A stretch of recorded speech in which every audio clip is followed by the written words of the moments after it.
Hello बच्चों। तो आज का जो टॉपिक है वो है management of the sporting event, जो कि क्लास 12th का फर्स्ट चैप्टर है फिजिकल एजुकेशन का। तो सबसे पहले हम लेते हैं इंट्रोडक्शन कि इंट्रोडक्शन क्या है, व्हाट इज मैनेजमेंट, कैसे इंट्रोड्यूस करेंगे हम इस वर्ड को। तो क्या management is a process that is very important to organise a sporting event. यानी एक प्रोसेस है जो किसी भी इवेंट को हम ऑर्गेनाइज करना चाहते हैं तो किस तरह से उसको ऑर्गेनाइज करेंगे, that process is known as management. Definition के फॉर्म में हम कह सकते हैं कि the management is the process of planning, organising, staffing, leading, motivating and making decisions to execute the event. यानी कि अगर ये एक तरह की प्रोसेस हो गई कि जिसमें प्लानिंग करना है कि क्या करना है क्या नहीं करना है, फिर उनको कैसे ऑर्गेनाइज करना है, कौन कौन से स्टाफ को अपॉइंट करना है उस चीज़ को, कौन व्यक्ति लीड करेगा, कौन ऐसा व्यक्ति होगा जो लीड करेगा, यानी उन सबको एक साथ लेकर के चलेगा। सारी की सब जितने भी लोग हैं उनके जो भी थॉट्स आ रहे हैं या कुछ भी जो भी अपने वो आइडियाज़ दे रहे हैं उनको सुनेगा और उसके बाद में एक साथ गैदर करके एक साथ सबको एक ही प्लेटफॉर्म पे लेकर के चलेगा। फिर अगर कोई सपोज करो कोई प्रोग्राम हो रहा है और उसके अंदर इवेंट हो रही है और उसके अंदर कोई स्टाफ जो है वो कुछ काम नहीं कर पा रहा तो उनको कैसे मोटिवेट करेगा और किस तरह से डिसीजंस जो है सबके एक साथ लाएगा और उसके बाद में वो इवेंट को एग्जीक्यूट करेगा। तो नेक्स्ट पार्ट आता है मीनिंग। मीनिंग है कि management is the word which has been taken from an Italian word. ये तीन अलग अलग लैंग्वेज से लिया गया है। जो इटालियन से लिया गया है वो है जो है मैनेजियर। मैनेजियर means which means to handle. Second जो लिया है लैटिन वर्ड से लिया है मैनस। मैनस का मतलब होता है which means hand. Then next जो लिया गया है फ्रेंच वर्ड से, फ्रेंच वर्ड मैस management which means modern day management.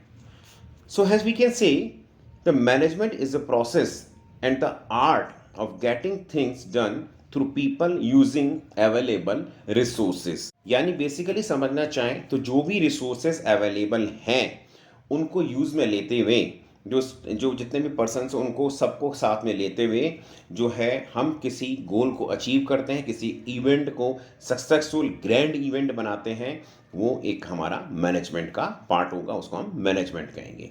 तो management is the process of working with and through others. ये definition this was given by the Kreitner D. Now will talk about the functions of the management. तो Henri Fayol ने जो है management के functions के बारे में बताया था। He was the first person who identified the functions और एलिमेंट्स ऑफ द मैनेजमेंट। उन्होंने ये बताया था कि कौन कौन से, प्लानिंग, ऑर्गेनाइजिंग, स्टाफिंग, लीडिंग और the directing and controlling. Planning क्या होता है? It is the act of establishing goals, AIIMS and objective of the events.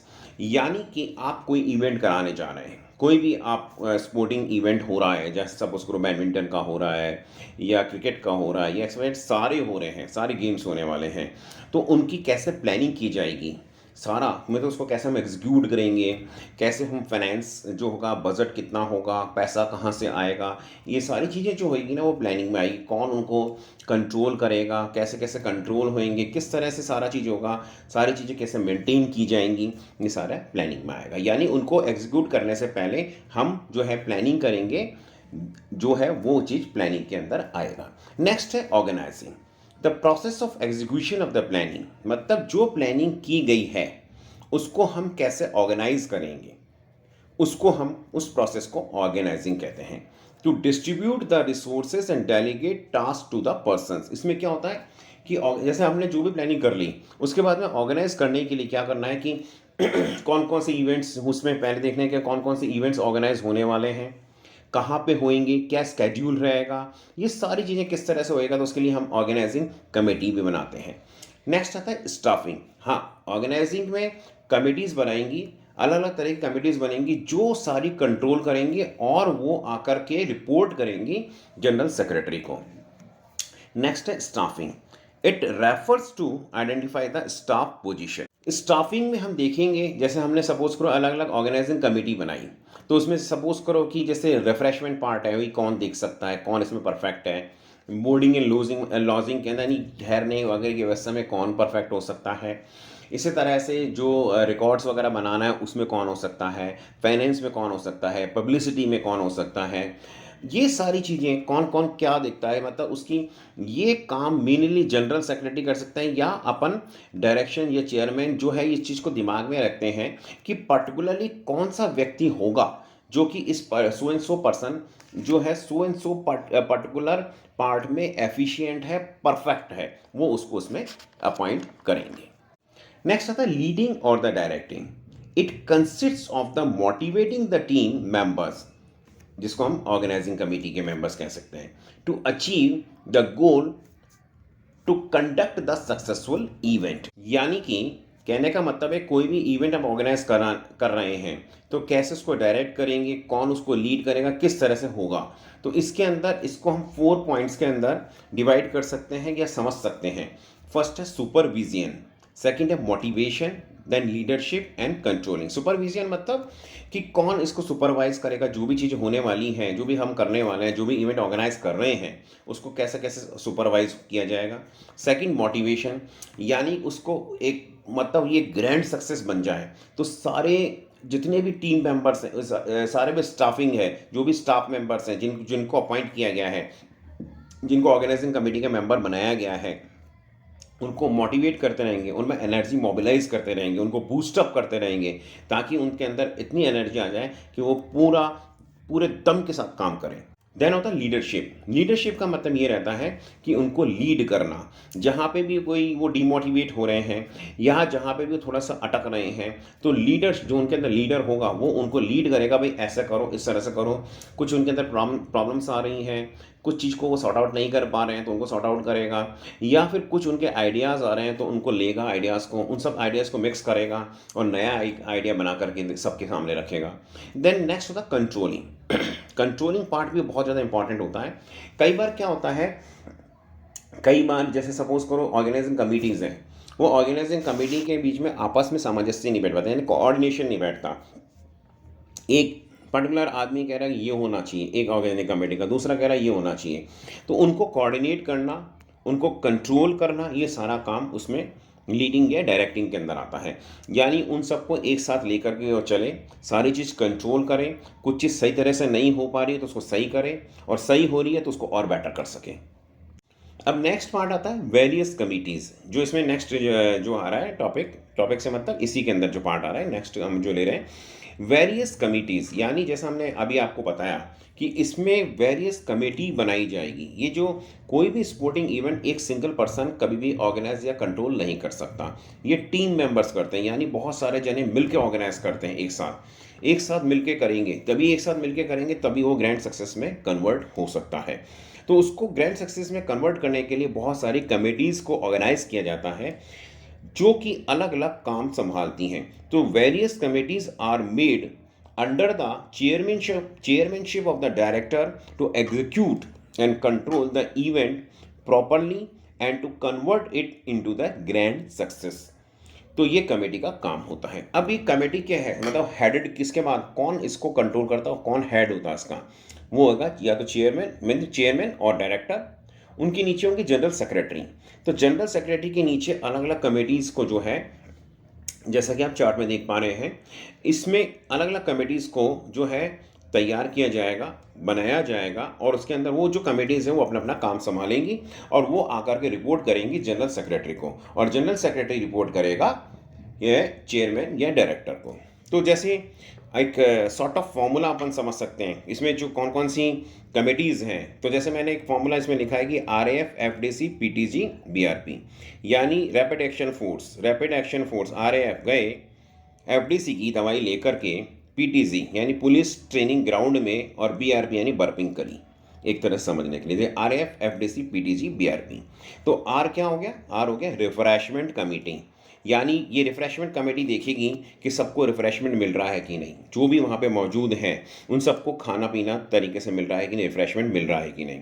Second announcement, ए मतलब अनाउंसमेंट कि जो कुछ भी हो रहा है, किस कौन सी इवेंट अब होएगी, कौन सी इवेंट इसके बाद होएगी, उसके बाद में किसका नंबर है, ये अनाउंसमेंट जो कमेटी देखेगी। देन है first aid committee. First aid committee का मतलब ये है कि स्पोर्ट्स के अंदर किसी तरह की कोई मतलब जो भी इवेंट चल रहा है उस समय किसी को कोई इंजरी हो जाती है तो उसको तुरंत फर्स्ट एड मिल सके, तो फर्स्ट एड कमेटी इस चीज़ को चेक करेगी कि वहाँ पे डॉक्टर्स हैं, कंपाउंडर्स, नर्सेज रेडी है कि नहीं, उनके पास में जो मेडिसिन है वो सब रेडी है कि नहीं, जो तो ताकि उनको फर्स्ट एड दे सकें। ठीक है, और फर्स्ट एड देने के बाद में वहाँ पे एम्बुलेंस रेडी है कि नहीं अगर कोई ज़्यादा इंजरी हो जाती है तो। देन नेक्स्ट है फाइनेंस। फाइनेंस जो सबसे इम्पॉर्टेंट है, क्योंकि जब तक पैसा नहीं होगा ये सारी चीज़ें कंट्रोल नहीं होंगी। यानी ये सब चीज़ें, कोई भी आप इवेंट को ऑर्गेनाइज करना चाहते हो, आप कुछ भी करेंगे, चाहे चाहे से उसमें आपको फाइनेंस कमेटी जो होगी वो टॉप पे होगी, क्योंकि जब तक फाइनेंस नहीं होगा, पैसा नहीं होगा, तो सारी चीज़ें ऑर्गेनाइज कैसे होंगी। देन नेक्स्ट होता है डेकोरेशन।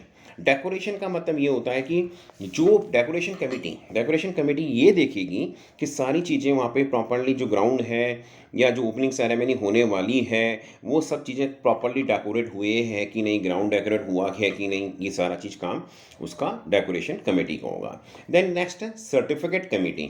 सर्टिफिकेट कमेटी ये देखती है कि सर्टिफिकेट सारे प्रॉपरली प्रिंट हो जाएं, उन सर्टिफिकेट्स पे जो भी क्या नाम से चेयरमैन के या सेक्रेटरी के जिनके भी साइन होने हैं, सिग्नेचर्स होने हैं, उनके वो हो जाएं। जिस जो भी उनमें मतलब जो गेम हो जाएंगे, मैचेस हो जाएंगे या इवेंट हो जाएगी, उसके बाद में जिसमें जो भी प्लेयर जीता है उसका नाम आया है, सही नाम आया है कि नहीं, उसका नाम प्रॉपरली लिखा है कि नहीं, ये चीज़ सर्टिफिकेट कमेटी देखेगी। देन नेक्स्ट आता है पब्लिसिटी। पब्लिसिटी कमेटी भी बहुत ही इम्पॉर्टेंट कमेटी होती है। पब्लिसिटी कमेटी के अंदर, जैसे मैंने आपको कहा फाइनेंस कमेटी, इसी तरह से एक तरह से पब्लिसिटी कमेटी का भी बहुत ज़्यादा रोल होता है, क्योंकि अगर आप कोई इवेंट ऑर्गेनाइज कर रहे हो तो इसमें प्री और पोस्ट दोनों में इनका रोल रहता है। यानी कोई भी इवेंट, ग्रैंड इवेंट बनाना है तो उसकी पब्लिसिटी प्रॉपर होनी चाहिए, यानी सभी व्यक्तियों के पास में इसकी इंफॉर्मेशन पहुंचनी चाहिए कि जो कि आप ये कोई इवेंट करा रहे हो। अगर आपके पास इन्फॉर्मेशन लोगों के पास पहुंचेगी नहीं तो कैसे वो उसके अंदर इवेंट के अंदर पार्टिसिपेट करेंगे। तो ये हो गया पब्लिसिटी कमेटी की। पब्लिसिटी कमेटी के बाद में आता है ट्रांसपोर्ट कमेटी। ट्रांसपोर्ट कमेटी का ये काम होता है कि जब वो इवेंट ऑर्गेनाइज हो रही है तो जो भी एथलीट, जो भी प्लेयर्स होंगे या जो भी वहाँ पे जो ऑफिसर्स होंगे या जो भी अदर पर्सन हैं जो भी वहाँ पे आ रहे हैं, उनका ट्रांसपोर्टेशन कैसे किया जाएगा, यानी वो किस तरह से इधर से उधर आएंगे, ये सिर्फ ट्रांसपोर्ट कमेटी देखेगी।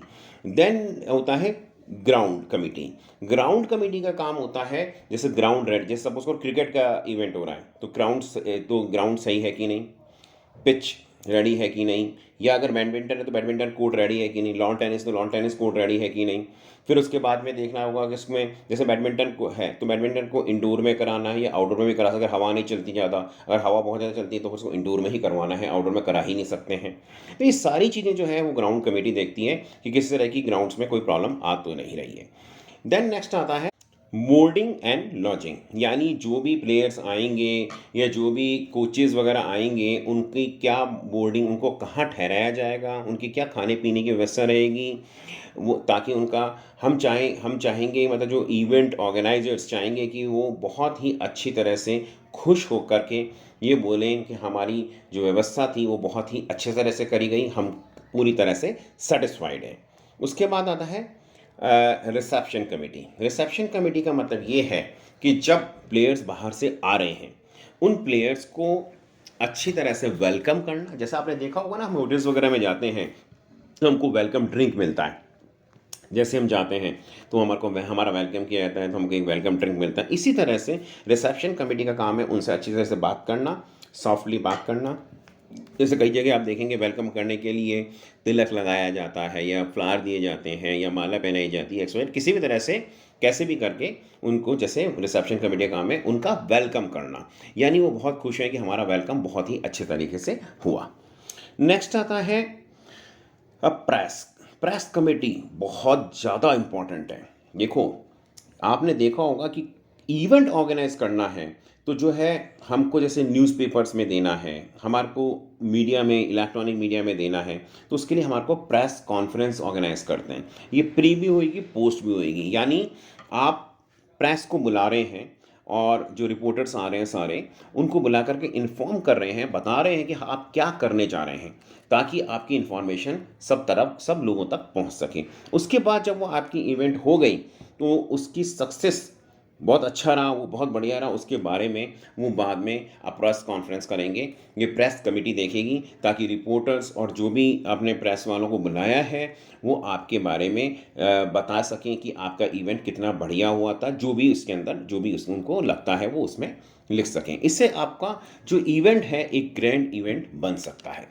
अब बात आती है कि कोई भी टूर्नामेंट हम जब कर रहे हैं तो प्री, ड्यूरिंग एंड पोस्ट, इसमें तीन चीज़ें होती हैं, pre, during and post. Pre मतलब टूर्नामेंट करने से पहले क्या प्रिपरेशन होगी, ड्यूरिंग मतलब जब चल रहा है जब क्या प्रिपरेशन होगी, और जब हो गया तो उसके बाद में क्या चीज़ करनी होगी, दैट इज कॉल्ड पोस्ट। तो प्री को हम कैसे समझ सकते हैं? प्री को हम बोलेंगे the arrangements which are done before starting the event. कोई भी इवेंट को ऑर्गेनाइज करने से पहले जो भी अरेंजमेंट्स किए जाएंगे उनको हम प्री टूर्नामेंट इवेंट्स कहेंगे, नॉट इवेंट्स, प्री टूर्नामेंट। हाँ, प्री टूर्नामेंट इवेंट्स भी कह सकते हैं। देन नेक्स्ट है इट इंक्लूड्स TAG BSc, यानी समझने के लिए आप देखें टैग लगा के BSc किया, मतलब आपको याद कर लो। एक T, information two teams. T का मतलब प्रॉपरली आप सारी जो ऑर्गेनाइजिंग कमेटी है वो टीम को इंफॉर्मेशन दे रही है कि कब ये प्रोग्राम होने वाला, कब इवेंट होने वाला है, कहाँ पे होगा, कौन से ग्राउंड में होगा, कितनी बजे होगा, कितने दिन चलेगा, ये सारी चीज़ें, ये हो गया इन्फॉर्मेशन। अरेंजमेंट टू ऑर्गेनाइज, मतलब कुछ भी चीज़ें ऑर्गेनाइज कर रहे हैं तो उनका सारा प्रॉपर अरेंजमेंट होगा, वो सारा अरेंजमेंट करना होगा उनको।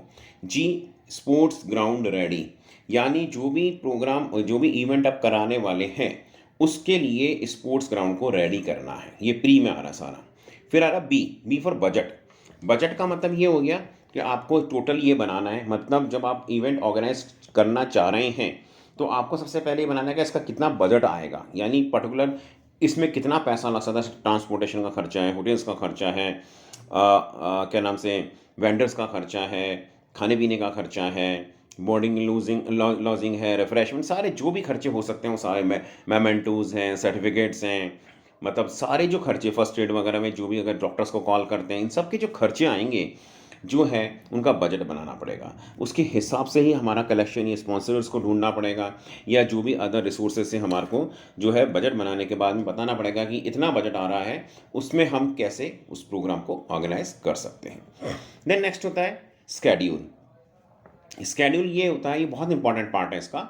स्केड्यूल मतलब कोई भी टूर्नामेंट हम ऑर्गेनाइज कर रहे हैं तो हमारा स्केड्यूल बनाना पड़ता है हमारे को, कि कौन सा इवेंट कब होगा, कितनी देर के लिए चलेगा, मतलब आज होगा, कल होगा, शाम होगा, कौन कौन सी टीम उसमें पार्टिसिपेट करेगी, ये स्केड्यूल के अंदर आएगा। देन सी, कमिटीज़, जो अभी हमने आपको सारा समझाया, बहुत ही इंपॉर्टेंट पार्ट है। यानी कि कोई भी टूर्नामेंट को ऑर्गेनाइज करने से पहले कमिटीज़ बनाना पड़ता है। कमिटीज़ का जो रहता है बहुत ही ज़्यादा इम्पॉर्टेंट रोल होता है, क्योंकि ये जो कमिटीज़ ही हैं जो कि इस किसी प्रोग्राम को जो है ग्रैंड इवेंट बनाती हैं। यानी कहने का मतलब होता है ना, बिल्डिंग बनाना, जब बिल्डिंग बनाना होता है ना तो पिलर्स खड़े करे जाते हैं, उन पिलर्स पे बिल्डिंग खड़ी होती है। तो एक तरह से जो कमिटीज़ होती हैं ना, ये पिलर्स हैं, यानी जब मकान खड़ा हो रहा है, कोई बिल्डिंग खड़ी हो रही है तो किस पे खड़ी हो रही है, पिलर्स पे। तो कमेटी जो होती हैं, जो जितनी भी कमिटीज़ होती हैं, ये जो इवेंट, जो ऊपर मतलब जो बिल्डिंग बनी, इवेंट हुआ, उसके पिलर्स हैं। अब नेक्स्ट आता है ड्यूरिंग टूर्नामेंट। तो ड्यूरिंग टूर्नामेंट क्या होता है, the all the process which are controlling, organising, managing when the tournament is going on. यानी कि जब टूर्नामेंट चल रहा है तो जो कैसे मैनेज किया जाएगा, किस सारी चीज़ें किस तरह से कंट्रोल होंगी, उसको हम ड्यूरिंग टूर्नामेंट कहेंगे। अब इसमें क्या है समझने के लिए साफ से बताऊंगा।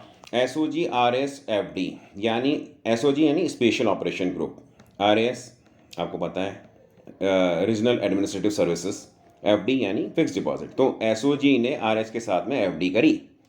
ओके, अब हुआ क्या समझिए। स्कोर शीट रेडी, यानी आपने जो स्कोर शीट बनी, मतलब ड्यूरिंग में जब जो कोई भी इवेंट चल रहा है उसकी स्कोर शीट रेडी हुई कि नहीं। Second, opening ceremony, opening ceremony की प्रॉपर प्रिपरेशन जो हो रही है, ओपनिंग सेरेमनी हो रही है उसमें सारी चीज़ें, सब चीज़ें तरीके से हो रही है कि नहीं। Ground is next, G ground is ready और नॉट, मतलब जब अपन टूर्नामेंट करना चाह रहे हैं, जब हो रहा है तो ग्राउंड रेडी हो गया कि नहीं हो गया। देन जब चल रहा है सभी को रिफ्रेशमेंट मिला कि नहीं, जो भी लोग वहाँ पे मौजूद हैं उनको रिफ्रेशमेंट मिला कि नहीं। देन ए, अनाउंसमेंट, यानी प्रॉपर अनाउंसमेंट हो रहा है नहीं कि इसके बाद ये होएगा, इसके बाद ये होएगा, ये अनाउंसमेंट अब किसको आने का है, कौन रेडी रहना है, ये अनाउंसमेंट हो रहा कि नहीं। स्केड्यूल, और ऑलमोस्ट जैसे ये समझिए कि स्केड्यूल का मतलब यही हो गया कि कौन कौन सी इवेंट जो है। तो स्केड्यूल में क्या आता है, स्केड्यूल में ये आता है कि जो कोई भी चीज़ है कि आप किसके बाद में कौन सी जो इवेंट है, कौन सी किस इवेंट के बाद कौन सी इवेंट होने वाली है, कौन उसमें पार्टिसिपेट करने वाला है, कौन कौन से टीम मेंबर्स रहेंगे, ये सारी चीज़ें, कौन कौन से प्लेयर्स होंगे, ये स्केड्यूल बना के उनको रखना होता है भाई, ताकि किसी का भी टाइम वेस्ट नहीं हो और सब जने प्रॉपरली रेडी रहे। देन नेक्स्ट होता है फर्स्ट एड किट, यानी उस समय आपको ध्यान रखना होता है कि फर्स्ट एड किट रेडी है कि नहीं। किसी को एकदम से कुछ लग गई, कोई स्क्रैच आ गया, कुछ ब्लड आ गया, कुछ भी आ जाता है, तो उस समय आपका फर्स्ट एड किट रेडी है कि नहीं। देन सबसे इंपॉर्टेंट होता है डी फॉर डिसिप्लिन। वहाँ पे डिसिप्लिन, आपने कई बार देखा हो कोई इवेंट चल रहे होते हैं और कोई टीम, दो टीम खेल रही होती है, एक टीम हारने लगती है तो कई बार किस तरह से फिल्दी लैंग्वेज, कई तरह से वल्गर लैंग्वेज यूज़ में ले लेने जाती है। तो वो चीज़ नहीं हो, डिसिप्लिन मेंटेन हो, या फिर कोई भी प्लेयर एक दूसरे से कोई पिटाई ना करे, गलत, मतलब कुछ कहने का मतलब है कि कुछ ऐसी चीज़ें नहीं करे जो कि स्पोर्ट्स के अंदर एक्सेप्टेबल नहीं है। देन नेक्स्ट आता है पोस्ट टूर्नामेंट, यानी जब टूर्नामेंट हो गया उसके बाद भी कमेटीज़ का काम ख़त्म नहीं हुआ है, समझे आप, क्योंकि इसलिए इसको कहेंगे this is the procedure which is considered after the completion of the tournament. So it can be understood in the following veg. RPS, MRP, यानी आरपीएस जो गए, आरपीएस ने एमआरपी देख के सामान खरीदा, यानी आरपीएस एमआरपी। मेन चीज़ हमें ऐसा होता है कि आपने देखा अब तो अरे यार टूर्नामेंट तो कंप्लीट हो गया, दैट्स इट नहीं है। पोस्ट टूर्नामेंट आपने देखा कोई भी इवेंट होती है तो वो इवेंट जब ख़त्म हो गई, आपने देखा हो कोई कैसे भी तरह के इवेंट हो, वही सारा जब होता है ना कि जो ऑर्गेनाइजिंग कमेटी होती है कि वाइंड अप करना, सारा सामान जो भी आया था, मान लो वहाँ पे कोई टेंट वेंट लगा था उसको वापस से प्रॉपर्ली बचाना, जितने भी वेंडर्स उनको प्रॉपर्ली पेमेंट हुआ कि नहीं, जितने भी रिफ्रेशमेंट वहाँ पे करा था, गंदगी हो गई तो सफाई हुई कि नहीं, जो ये सारी चीज़ें होती है ना पोस्ट, मतलब इस जो सारा जब तक कंप्लीट नहीं होता और सब अपनी अपनी जगह घर पे अपने चले ही नहीं जाते और ऑर्गेनाइजिंग कमेटी भी अपनी अपनी जगह प्रॉपर नहीं आ जाती, तब तक जो चलता है उसको हम पोस्ट टूर्नामेंट की कैटेगरी में डालते हैं।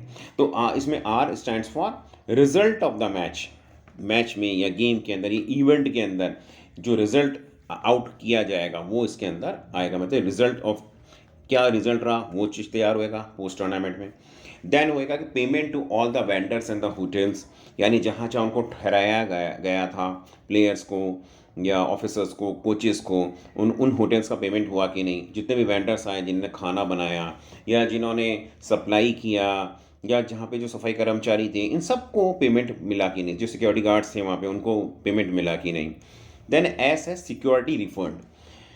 जनरली कई जगह देखा जाता है कि कई जो इवेंट्स कराते हैं वहाँ पे सिक्योरिटी रखी जाती है प्लेयर्स से, तो अगर वो सिक्योरिटी सब जगह नहीं रखी जाती, अगर रखी गई है तो वो सिक्योरिटी, और उन्होंने कुछ, मतलब कई बार इसलिए रखा जाता है कि कुछ चीज़ तोड़ फोड़ नहीं करी हो, अगर नहीं करा तो उनको प्रॉपरली रिफंड हुई कि नहीं। Then M for mementos. Mementos क्या है कि एक तरह से याद, मतलब होता है ना याद का चिन्ह, जो कुछ भी चीज़ बना के देते हैं, जैसे शील्ड्स है या ट्रॉफ़ी है या कुछ भी चीज़ है जिसमें आपको ही पता चलता है कि ये सो एंड सो इवेंट हुई थी सो एंड सो डेट के अंदर, उसमें इसमें ये फर्स्ट आए थे, सेकंड आए थे, ये क्या भी किसने उसको ऑर्गेनाइज किया था, कुछ भी चीज़ कई बार उसमें मेंशन की जाती है अलग अलग। देन आता है R, record of the team. Record of the team, team का सारा रिकॉर्ड रखा जाता है। देन नेक्स्ट होगा पी फॉर प्राइज, यानी प्राइजेस, जैसे किसी को फर्स्ट प्राइज़ मिलेगा, जो भी फर्स्ट आया first prize, second prize, third prize, तो जो भी ऑर्गेनाइजिंग कमेटी ने पहले से प्राइजेस ला के रखे हैं उनको प्राइजेस देना। आपने देखा होगा ना कि कई बार जब इवेंट होते हैं तो उसमें जो एक स्टेप्स बनाए जाते हैं 3, जिसमें फर्स्ट वाली उसमें लिखा था 1 2 3। 1 को सबसे ऊपर रखा जाता है, 2 को थोड़ा नीचे रखते हैं, 3 को नीचे रखते हैं।